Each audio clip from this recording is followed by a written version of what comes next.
اسلام آباد high court میں ججز ٹرانسفر اور سینیارٹی کے خلاف کیس. اہم خبر آپ کو دے رہے ہیں. اسلام آباد ہائی کورٹ میں ججز ٹرانسفر اور سینیارٹی کے خلاف سپریم کورٹ کے آئینی بینچ میں کیس کی سماعت. جسٹس محمد علی مظہر کی سربراہی میں سپریم کورٹ کا 5 رکنی بینچ سماعت کر رہا ہے. ایڈوکیٹ حامد خان کے دلائل مکمل ہو گئے. کراچی بار کے وکیل فیصل صدیقی نے جواب الجواب دلائل کا آغاز کر دیا ہے. اہم خبر آپ کو دے رہے ہیں. اسلام آباد ہائی کورٹ میں ججز ٹرانسفر اور سینیارٹی کے خلاف کیس کی سماعت. سپریم کورٹ کے جسٹس محمد علی مظہر کی سربراہی میں 5 رکنی بینچ کیس کی سماعت کر رہا ہے. ایڈوکیٹ حامد خان کے دلائل مکمل ہو گئے اور اب کراچی بار کے وکیل فیصل صدیقی نے جواب الجواب دلائل کا آغاز کر دیا ہے. وکیل حامد خان نے اپنے دلائل میں کہا کہ ججز تبادلے کے لیے ایڈوائس کابینہ کر سکتی ہے. مصطفیٰ ایمپیکس فیصلے کے مطابق وفاقی حکومت کا مطلب کابینہ ہے. اہم خبر آپ کو دے رہے ہیں. کیس کی سماعت جاری ہے. اب تک کی سماعت کے دوران مزید کیا کارروائی ہوئی، اس حوالے سے اپڈیٹس لیتے ہیں. اسلام آباد سے نمائندہ کیپٹن ٹی وی نثار عابد ہمارے ساتھ لائن پر موجود ہے. جی نثار عابد، اپڈیٹ کیجیے گا.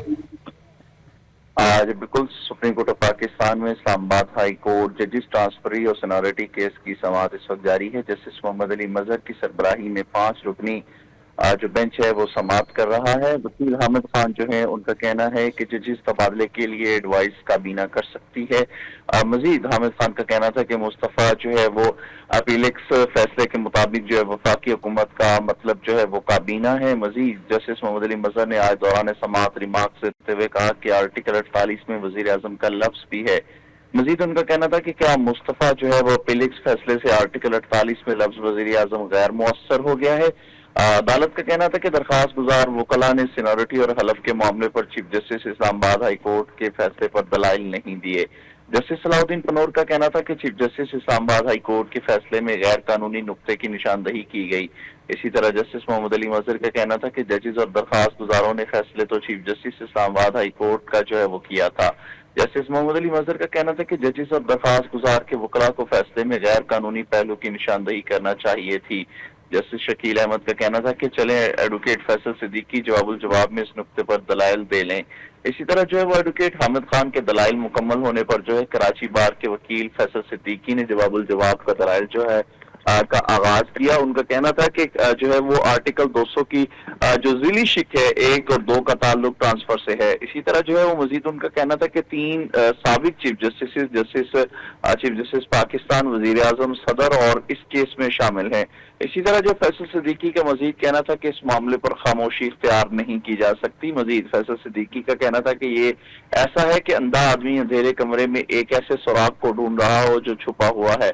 اسی طرح فیصل صدیقی کا کہنا تھا کہ اٹارنی جنرل نے کہا کہ عارضی ٹرانسفر ہو تب سب آرٹیکل 2 کا تعلق 1 سے ہوتا ہے. اسی طرح مزید فیصل صدیقی نے آج ریمارکس دیتے ہوئے کہا کہ اٹارنی جنرل کے مطابق مستقل ٹرانسفر میں سب آرٹیکل 1 کا تعلق 2 سے نہیں ہے. اسی طرح مزید فیصل صدیقی کا کہنا تھا کہ تقرری کا طریقہ کار جب تک سمری پر دستخط نہیں ہوتے تقرری نہیں ہو سکتی. اسی طرح فیصل صدیقی کا مزید کہنا تھا کہ اٹارنی جنرل کہہ رہے ہیں کہ ہم لکھیں گے نہیں، آپ سمجھ جائیں.